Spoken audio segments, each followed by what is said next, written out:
America and other free and open societies face crucial challenges and opportunities abroad that affect security and prosperity at home.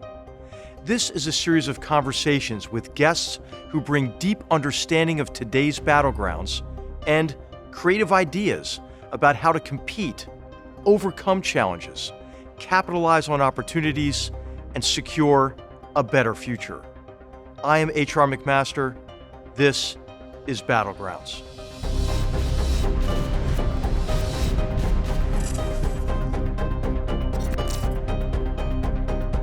On today's episode of Battlegrounds, our focus is on Belarus, a nation at the center of geopolitical tensions in Eastern Europe. Our guest, Sviatlana Tsikhanouskaya, is the national leader of Belarus and head of the United Transitional Cabinet. Independent observers determined that Tsikhanouskaya won the Belarusian presidential election on August 9, 2020, defeating the long-standing dictator Alexander Lukashenko. Tsikhanouskaya entered the presidential race after Lukashenko's regime arrested her husband for declaring his own candidacy. The regime forced her into exile, but she inspired mass peaceful protests throughout Belarus. In response to Russia's invasion of Ukraine, Tsikhanouskaya launched an anti-war movement to prevent Belarus's involvement and led underground resistance efforts against Russian troops. She has advocated for the release of over 1,500 political prisoners and free and fair elections, earning her numerous international awards and 2 Nobel Peace Prize nominations. Slavic tribes first settled Belarus between the 6th and 8th centuries AD. By the 9th century, Belarus was part of the Kievan Rus, the first East Slavic state, before Mongol invasions devastated it. The Grand Duchy of Lithuania absorbed Belarus in the 13th and 14th centuries, and in the 16th century it became part of the Polish-Lithuanian Commonwealth, until the Russian Empire gradually annexed its eastern territories under Catherine the Great. In the 20th century, Belarus endured German occupation in World War I. After its brief existence as the Belarusian Soviet Socialist Republic, Belarus emerged as a founding republic of the Soviet Union in 1922. The country endured Stalinist purges in the 1930s and Nazi occupation during World War II. In 1986, the Chernobyl nuclear disaster contaminated 1/5 of the country, causing lasting environmental and health damage to Belarus's population. The United States established diplomatic relations with Belarus shortly after it declared independence from the Soviet Union on August 25, 1991. 3 years later, the country fell under the authoritarian rule of Lukashenko, who repressed opposition, changed the constitution to consolidate power, and kept the country closely aligned with Russia. Belarusians protested unfair elections in 2006, 2010, and 2020, and Lukashenko imprisoned many opposition leaders. Following the fraudulent 2006 presidential election, the U.S. imposed sanctions and travel restrictions on Belarusian officials and state-owned entities. Lukashenko's regime expelled the U.S. ambassador in 2008. There are over 1,400 political prisoners in Belarusian prisons. The United States has provided over $1 billion in assistance to Belarusian civil society organizations since 1992 to support democratic development and human rights. Following Belarus's support of Russia's 2022 reinvasion of Ukraine, the U.S. enacted further sanctions and suspended embassy operations. We welcome Sviatlana Tsikhanouskaya to discuss the Belarusian opposition, her fight for freedom, and the importance of countering Russian aggression in Europe.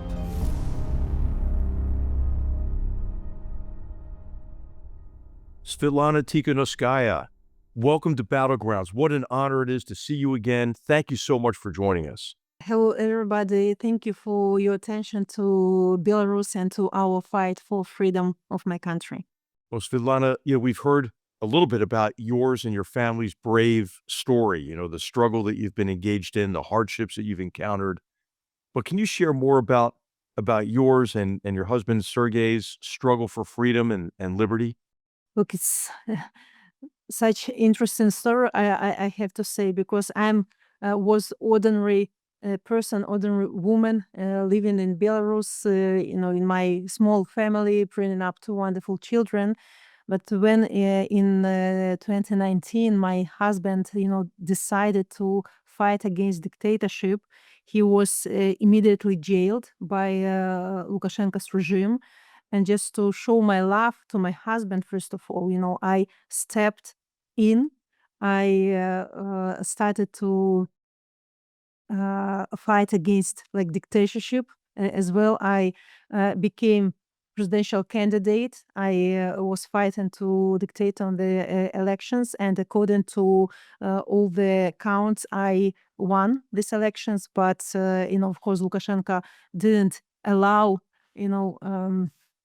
free and fair elections. So he, after fraudulent elections, he unleashed the most brutal terror our country has seen for decades. And I had to flee Belarus because of repressions and continue my fight in exile at the moment. My husband is still in jail since 2020. And for 2 years, he's kept in incommunicado mode. I haven't heard about him anything. I don't know if he's alive. And of course, it's extremely difficult, to live, to walk, not knowing what's happening to your beloved one. But of course, my story is not unique because we have thousands of political prisoners in Belarus, and it's suffering of thousands of families. And since 2020, at least 500,000 of Belarusians had to flee Belarus because of tyranny in our country. But I'm so proud of Belarusian people who, despite all these repressions, not giving up. We continue to fight in Belarus, mostly undergroundly, of course. In exile, we can be more active. For these 5 years, we managed to build democratic institutions in exile. Our movement is as united as never before. And we actually rediscovered maybe Belarus to the world. Now, democratic world understands the difference between Lukashenko's regime and people who want peace, who want independence of our country. So it's not the easy path. I have never intended to be a politician, but when life puts you in such circumstances where you have to fight, where you have to sacrifice, we're just doing this because we are responsible for all those who are behind the bars, who are relying on us. We are responsible for the future of Belarus. We want to be reliable partners for our neighbors, for peace and security in the region, but it's impossible to be good partners while Lukashenko is in power. Lana, I think one of the ways we can think about, how to advocate for freedom is to start with understanding better the nature of the Stalinist Lukashenko regime and the mechanisms the regime uses to maintain their grip on power. You've mentioned political prisoners, the brutal repression, your husband being kept incommunicado for years. Could you describe some of the other tactics how does the regime stay in power? How does the regime repress freedom and repress the movement for democracy and liberty? The only Lukashenko's aim is to stay in power. He doesn't let Belarusian people to choose our future by ourselves. We are European nation. We want to be part of this democratic society, but Lukashenko was the person who always dragged our country back into the Soviet Union past. And he is not respected and is not supported by Belarusian people, but he has some military apparatus, who is loyal to him, and he has support of Putin. I think if not Putin's support in 2020, we for sure would win this fight, would win our country back. But since 2020, our country became like gulag. People live under constant pressure. All the media, for example, have been ruined since 2020. They managed to recover their broadcasting from exile, but nevertheless, all the NGOs have been closed. All the political parties who are opposing Lukashenko, they were liquidated. So Lukashenko is erasing our national identity. He hates everything Belarusian. He doesn't want, our country, our nation to live normally. They want to be us under the shadow of Russian Empire.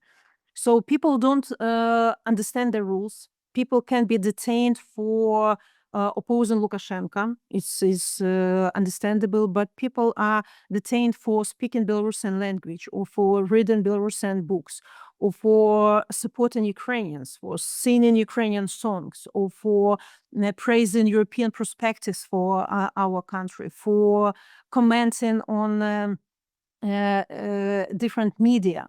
So you just leading under constant waiting when you are detained.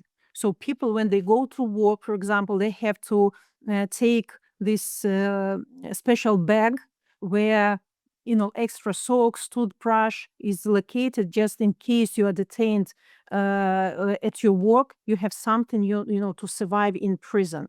So it's like really Stalin's time repression. People don't know how to survive, and of course they cannot openly show their views. But again, 5 years passed since 2020, but the level of repression shows that Lukashenko is afraid of Belarusian people. He still behaves as if hundreds of thousands stand in front of his palace. He knows that as only he stops repressions, people will be on the streets again. People will be show their opinion openly. So that's why support of Putin and repressions is his only instruments. Svetlana, can you talk a little bit more about that, about Vladimir Putin and the degree to which Russia has endeavored to keep the Belarusian people down?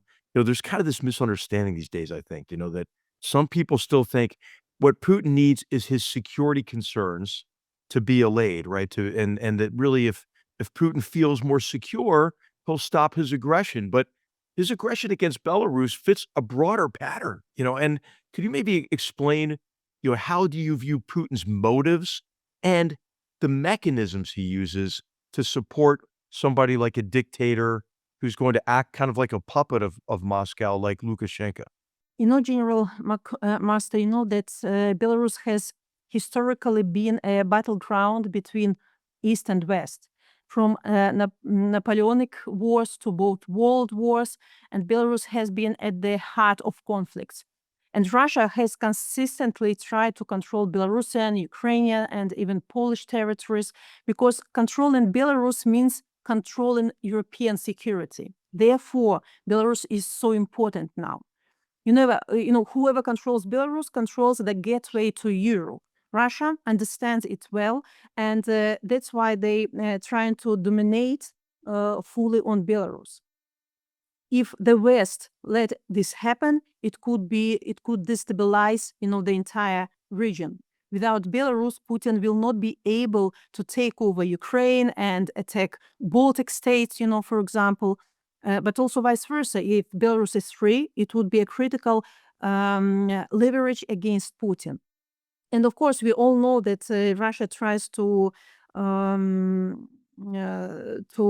recover the imperialistic borders. They're threatening Ukraine, Moldova, Georgia, and all the other countries. They want to restore its empire. And in our case, Lukashenko became ally to Putin. He doesn't take care about Belarus, about Belarusian nation, about Belarusian national identity. He's just serving, to Putin interests. And that's why Lukashenko is like selling our country piece by piece to Russia in exchange of his power. So, and what we see in Belarus is creeping occupation.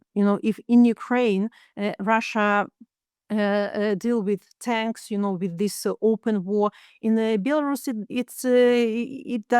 it's like silent war.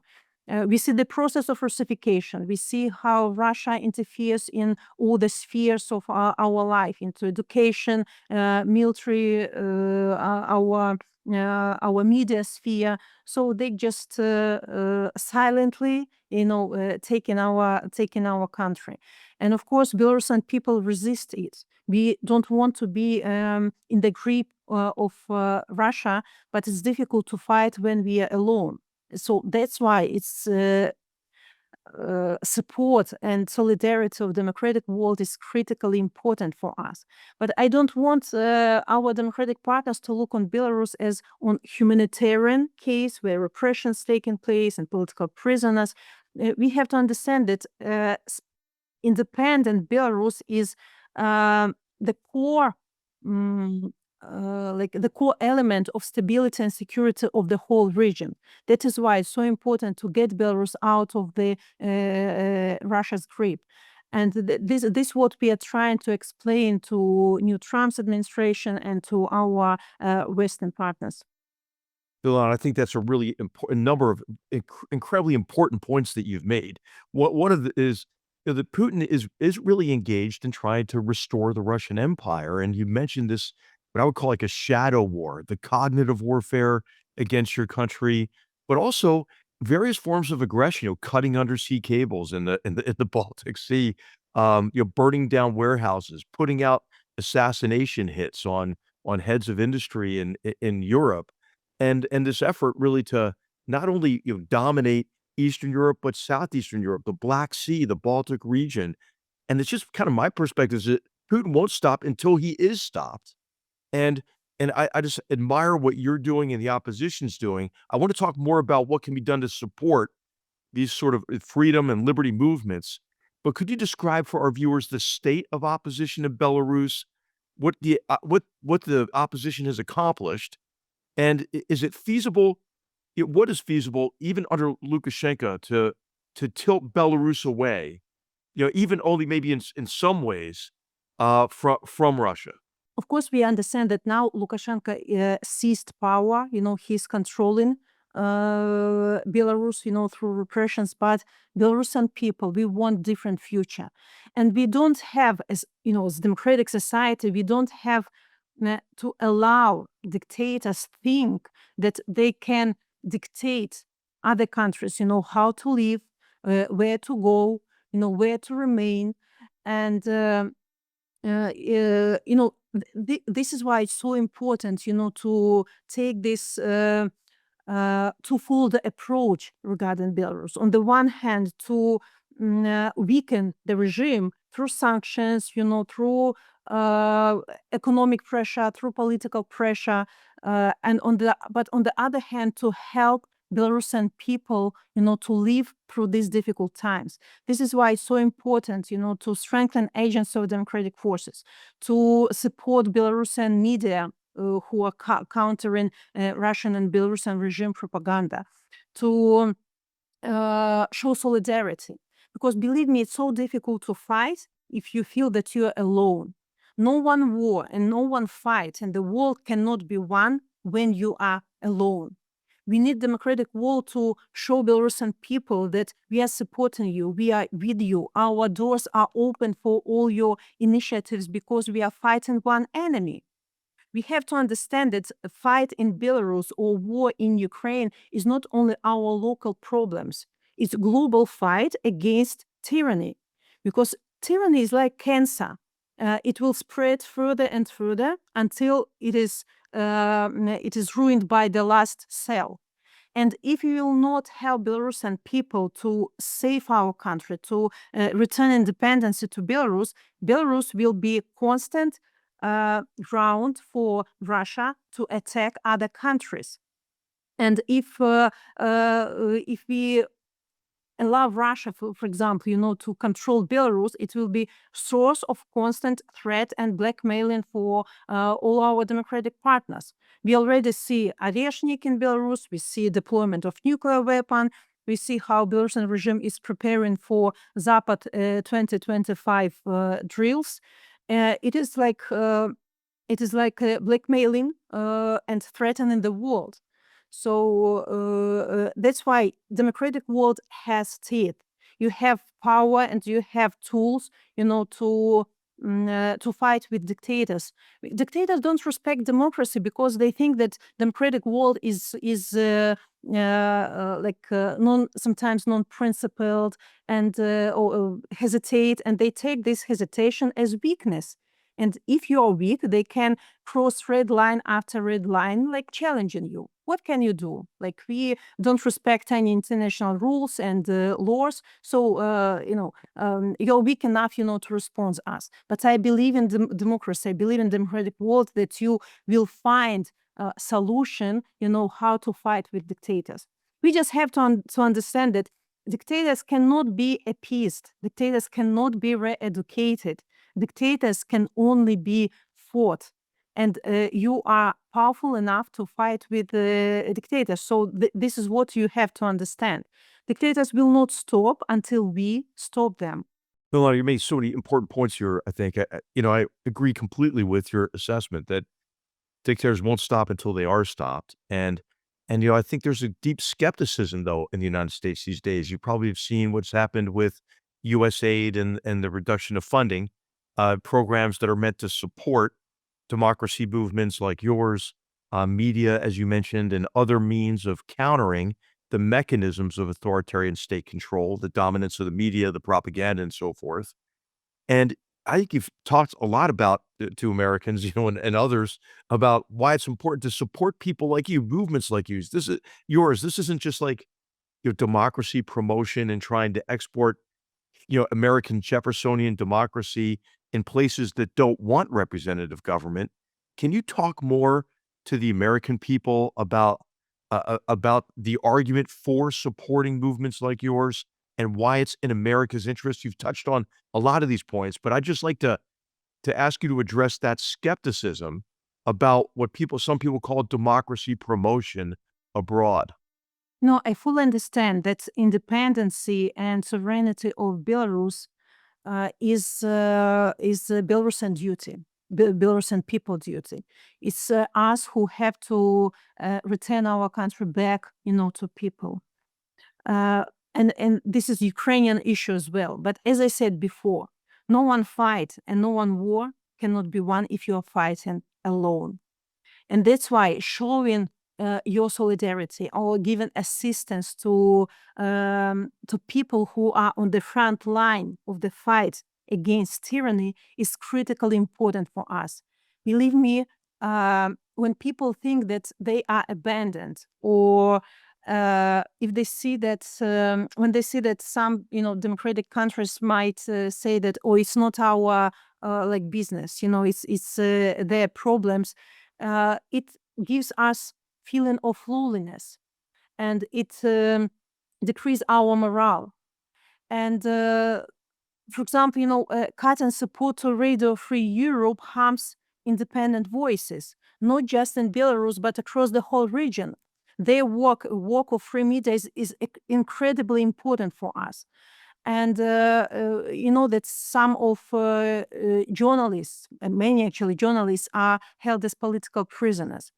And authoritarian regimes watching closely. And if democratic countries stop helping each other, dictators will celebrate. Free media that are ruined will immediately be replaced by propagandistic messages. And believe me, this media, for example, free media is extremely important because propaganda is very easily poisoning the minds of people of free countries. They say, look, you have to live your lives, just you live in wonderful democratic countries. Why do you have to care about, Ukraine, Belarus, or Moldova? And they want to stop people thinking about solidarity. They, spread these narratives about fatigue, so on and so forth.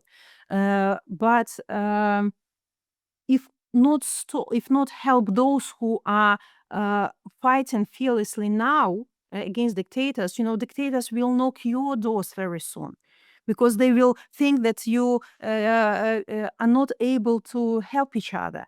You just concentrate on your like maybe domestic issues, just about your comfortable lives, about price on the petrol, so price on the products, and just don't pay attention, to other countries. So the dictators will come to you, and you will feel loneliness, them, if you don't help each other.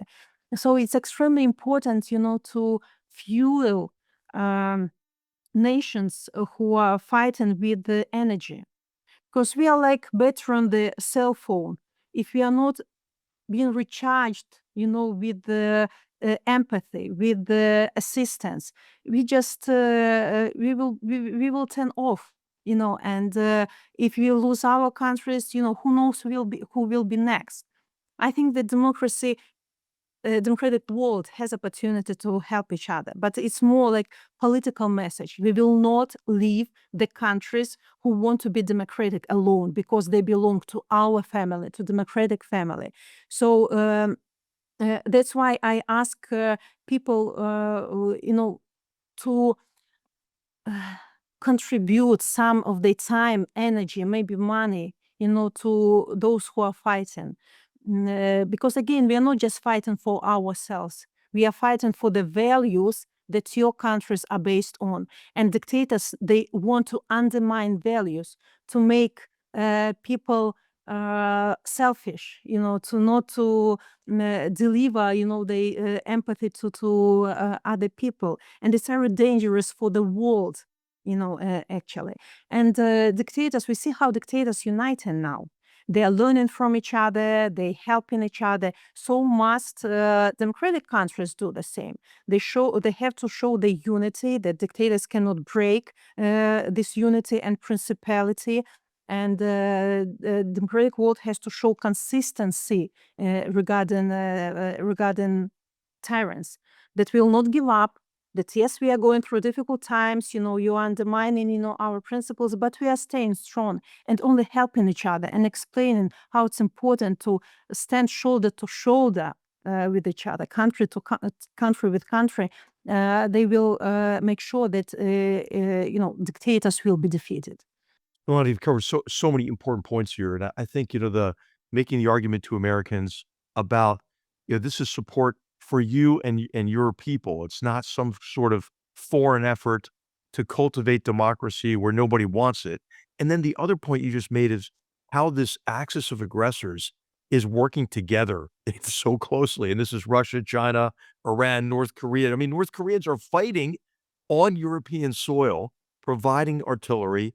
Iran is providing missiles, and China is underwriting, essentially, Russia's war. And I think it's so important to understand what is at stake in Belarus and in Ukraine as well. And would you share your thoughts about the war in Ukraine, what your view is of the war at this moment, and how important it is to support the Ukrainians in their fight against this continued Russian onslaught against them? So first of all, let me explain to viewers about attitude of Belarusian people towards the war in Ukraine. You know that Belarusian people is not Russian people. In Belarus, only 5% of citizens support this war and support like unity of Russia and Belarus. Since the very first days of the war, when the first missiles have been launched from our territory, it was awful moment, for us, because we have never fought with the Ukrainians. We're very close nations. We have very similar language, and we are opposing, the same enemy. Though our country was already 2 years under constant repressions, Belarusian people went to the streets to show their anti-war moods. Many have been detained. Immediately, Belarusian volunteers went to fight to Ukraine, shoulder to shoulder with Ukrainians, because we know that defending Ukraine means defending Belarus as well. And actually, Belarusian regiment of Kalinovsky is the biggest international regiment fighting in Ukraine at the moment. Belarusian partisans disrupted railways in Belarus to slow down Russian equipment, going to Ukraine. There were many acts of sabotage in Belarus. And actually, till now, people from Belarus, even from the closest circle of Lukashenko, they providing us information how, for example, sanctions are circumvented, or how Lukashenko militarized our economy to earn money on this war. At least 187 Belarusian enterprises now producing military stuff for Russian war. So Lukashenko is earning money on the blood of Ukrainians. And there were some, was conversation that Lukashenko is partially in the war. He didn't allow Belarusian army to join Russian army. It's not the merit of Lukashenko. He knew that Belarusian soldiers would never fight Ukrainians. They would escape, they would hide, they would change the side, but they will never kill Ukrainians, and they don't want to be killed by Ukrainians because, as I said, we are close nations. And of course, we understand that the fight of, or the fate of Ukraine and Belarus intertwined. Without free Ukraine, there will be no free Belarus, but also vice versa. Without free Belarus, independent Belarus, there will be no stability and peace and security in Ukraine, because Belarus at any moment while Lukashenko is there can be used as launching pad for attacking Ukraine again. It's thousands kilometer border with the Ukraine. So that's why we need both our countries, to get out, of this war, and also including Moldova and Georgia and Armenia. We just want to live our peaceful lives without these imperialistic ambitions of Russia. And that's why we really advocate so much as political structures, as people, as nation, that the democratic world has to give Ukraine everything they need to win this war. Because if Ukraine loses, it will not be loss of Ukraine. It will be loss of all democratic world. It will show it's not possibility to confront dictators, and with it will embolden regimes, and they will think that, okay, if you are not able to defend Ukraine and Belarus, we will go further. Who knows? Maybe we will not defend NATO countries as well, because now I live in Lithuania. It's Baltic countries, and they really scared here, just in case Russia will try to attack them. Will they be protected or not? It's very difficult for me to see that countries who are close to Russia doubt that they might be secured by the NATO allies. It's difficult for me to see, because NATO alliance is very strong, powerful, but these doubts are very painful. They're painful and dangerous. I mean, Svetlana, as you said earlier, right? It's the perception of weakness that emboldens Vladimir Putin. And I think we're at a critical moment now. I think in Moscow, Putin might feel an alleviation of pressure, because there have been many in the United States who have bought into his propaganda, that there are, Russian speakers in Ukraine that want to be part of Russia, that, all these false pretenses for the onslaught against Ukraine that began in 2014 and then vastly intensified in 2022. But I think these authoritarian regimes, they look strong from the outside, Svetlana, but they're actually quite brittle, right? And our democracies look ugly. They look weak sometimes, but actually I think we're more resilient than people think. Could you give us some optimism, some hope for a more optimistic future? How do you see the future of Belarus, and how do you see the future of our democracies relative to what I would call this axis of aggressors, right? This axis of authoritarians with Russia at the vanguard, of it now, backed by China, backed by North Korea, and by Iran. Yeah, of course, this club of dictators, they want dictatorship, to spread all over the world. But I truly believe that while democratic countries like understand the meaning of democracy, importance of democracy, they will not allow dictators, to spread their narratives and uh, the influence over the world. But returning, to Belarus, obviously Russia will try everything to prevent changes in Belarus. It needs Belarus to blackmail the West. You know that without Belarus and Ukraine, Putin would never be able to restore his empire. And as I said, only Belarusians, of course, can bring change, but we need allies. And I really think that Belarus is the weakest link in Putin's strategy, because Lukashenko is weak. Lukashenko doesn't enjoy support of Belarusian people, and if necessary, Belarusian people would fight like partisans, or if there will be open war, Belarusians will defend Belarus and the security in the whole region. So I really see bravery and courage of Belarusians and Ukrainians. And I truly believe that Belarus and Ukraine will be free. Maybe we need more principality and decisiveness of democratic world. And I'm so grateful to our democratic partners that despite all challenges, they continue to support Ukraine. They continue to contribute into this fight with weapon and humanitarian, stuff. It really inspires, people to continue the fight.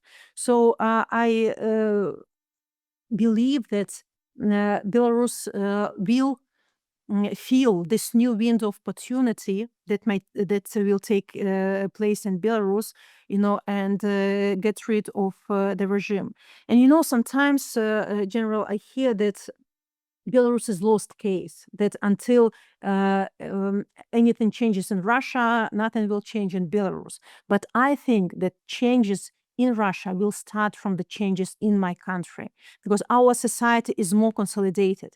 Belarusian nation is fully anti-Putin and anti Lukashenko. And I remember in 2020 when our uprising took place, resistance started in Russia as well. So it might be example for Russian people, how to fight with their tyranny if they need this. Of course, we have to divide Belarus and Russia because we have different contexts, but nevertheless, I think that the changes in Belarus are more possible than the changes in Russia. But again, we need to feel solidarity of other countries, and it shouldn't be only words of support, or words of condemnation. It should be real actions, like strongest sanctions on Lukashenko's regime to weaken him economically, because sanctions are really effective instruments if it doesn't have loopholes. If there are no venues for circumventing sanctions, but also strong morale of people is the biggest weapon against dictatorship. And I see now how European Union is intensifying the military defense, system. But also, I have to say that weapon is useless if people are not ready to defend their lands, to defend their principles. So that's why we have to explain to people who have been enjoying democracy and peace for so long time that they forgot how to fight with dictators. And we as people who are like face to face, to these dictators, we really can explain to people how to deal with dictators, how to not to believe them, not to trust them, because sometimes I also still now hear some talks that maybe we have to make deal with the Putin because we don't want escalation. But it doesn't work like this with dictators. As only you show weakness, it means that you can be attacked by dictators. They stop respecting you. So you have to be ready to defend yourself if necessary. Of course, we all want peace. We don't want any war, in Europe and behind. But we have to live in peace, but to prepare to the war, because the times now are really really difficult and not understandable. And and that's why we don't have to close our eyes and ears. I don't want to hear and see anything. We have to look openly on the threats we are facing and prepare for possible escalation, not because we want escalation, but because dictators want to subjugate you, to ruin your principles, to ruin your values and govern in the world. Svetlana, there's so much wisdom in what you said, and I know that our viewers appreciate it deeply, especially, deterrence comes from capability times will, right? And it's important, I think, for us to recognize that Putin really is, and these other dictators are trying to affect our will, by by dividing us further, pitting us against each other, trying to break Europe apart, the transatlantic relationship, but also within societies. And I do think you've given us a lot of reason for optimism as well, right? I mean, I think that these regimes really are weak. I mean, they fear their own people. That's not a sign of weakness. And I just have great respect for what you're doing. I think our viewers will also recognize that, what people sometimes disparage as democracy promotion is not alien to you, to your organization, the Belarusian National Resistance, right? It's what you're endeavoring to do, and you deserve the support of us across the free world. Svetlana, you've talked before about the constant everyday work you're doing. I'm going to ask you to see if you have any final words for our viewers, and maybe describe what your priorities are for you and your organization in the near future.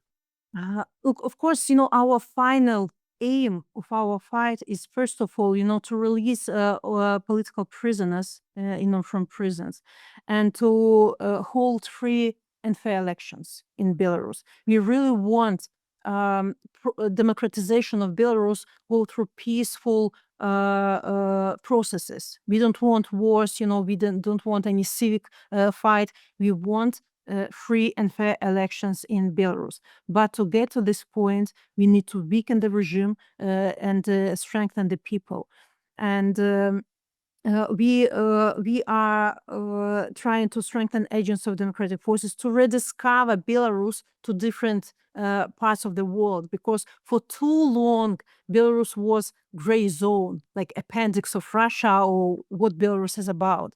And after 2020, we got this chance, to be on international arena, to show that Lukashenko's regime and Belarusian people are two different things, that we don't want to be in the sphere of influence of Russia. We want to become European democratic country that respects international values and to be part of this wonderful democratic world. So, and I'm so glad that we really found so many good friends all over the world, that we saw solidarity of American people. Our American diaspora, they are really trying hard, to keep Belarus high on agenda in your country. And we are really looking for people who are uniting, both our countries. We already have all our common heroes in our history. I know General McMaster, that you graduated from West Point. It's an academy that was actually established by Tadeusz Kostyuszka, a prominent figure born in Belarus. And Kostyuszka is a hero for Belarusians, for Poles, for Lithuanians, and American allies. He was one who fought not only for American freedom, but also for free Belarus. And we now want these heroes, not to just to fight for the freedom of all the countries. And of course, these heroes are as ordinary people, but also high-ranked politicians, who have to inspire like nations that we are on the side of good, that we are fighting for, for light side of our history, that we must stay principled and strong against this axis of evil. So we need these strong voices that will promote everything good in this world. So I really want to believe that democratic countries will not be poisoned by these dictators' narratives. That everybody have to stay in the frames of their country, but democratic countries will have to protect each other. That we will not leave alone those who are fighting against tyrants, and but also huge contribution into this fight of ordinary people.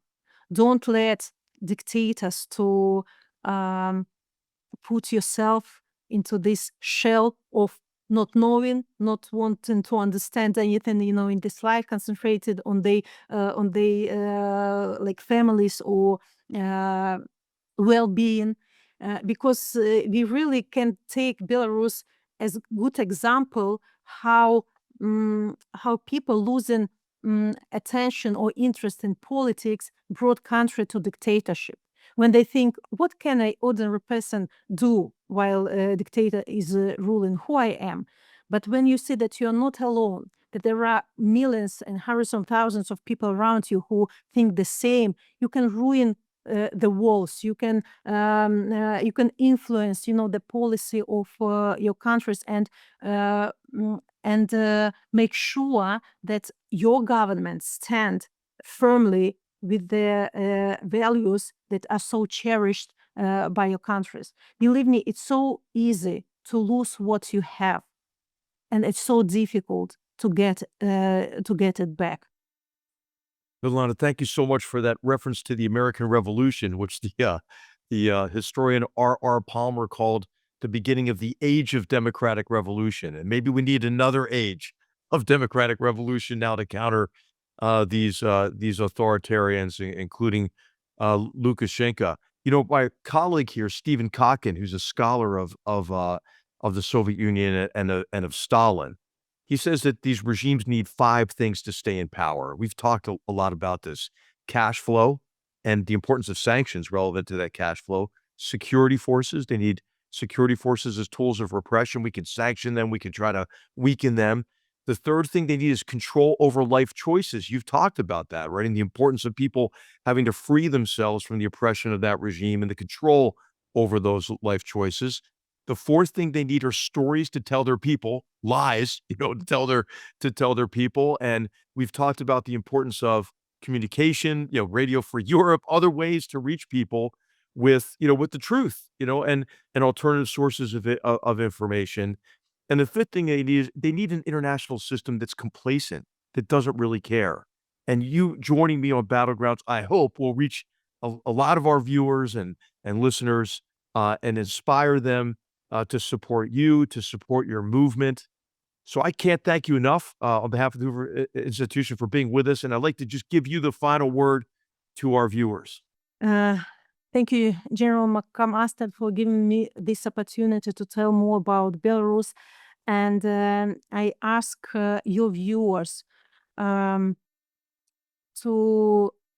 support all those who fighting for their freedoms, for their independency.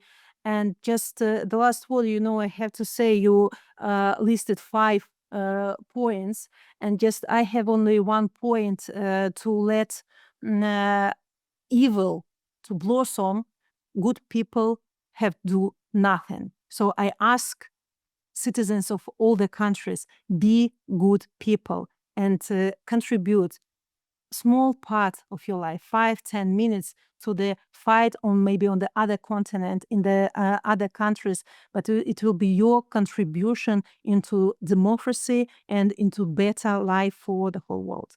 Svetlana Tikhanovskaya, it is such a privilege to have been with you, and thank you for your courage. Thank you for your family's courage, and especially your husband who's enduring prison. It was wonderful to be with you. Thank you. Thank you. Battlegrounds is a production of the Hoover Institution, where we generate and promote ideas advancing freedom. For more information about our work, to hear more of our podcasts, or view our video content, please visit hoover.org.